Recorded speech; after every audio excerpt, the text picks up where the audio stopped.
గారు ఏంది అవి కావాలండి. సుకన్య లేని టైంలో ఇప్పుడు ఈరోజు మొక్కలు సివిఆర్ స్కూల్కి వెళ్ళింది. ఆ మొక్కలు పంచిపెట్టడం జీవామృతం. మేము వచ్చేపటికి గవ్వలు చేశాను.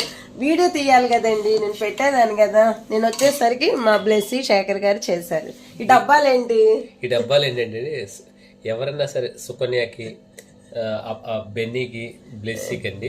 నీకు నాకు ఎట్లాగంటే ఒక విషయం చెప్పాలంటే, ఎందుకు పెట్టావంటే సుకన్య అందరితో తినేసిద్దండి, ఎవరే ఉంచదు. అందుకని సుకన్యకి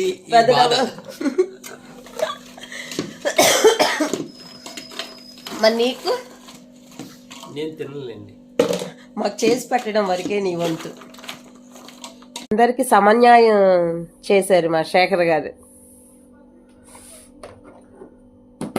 అంటే ఏమి లేదండి, పిల్లలకి సెలవులు ఇచ్చేసారు కదా, ఇంట్లో 10 days ఉంటారు. మరి బయటికి వెళ్ళి మనం పద్దాక కొనలేం కదా, అందుకనండి ఈరోజు గవ్వలు చేశారు. రేపైతే ఏం చేస్తారు శేఖర్ గారు? కజ్జికాయలు చెక్కలు. కజ్జికాయలు చెక్కలంట. నేనైతే ఉండనండి.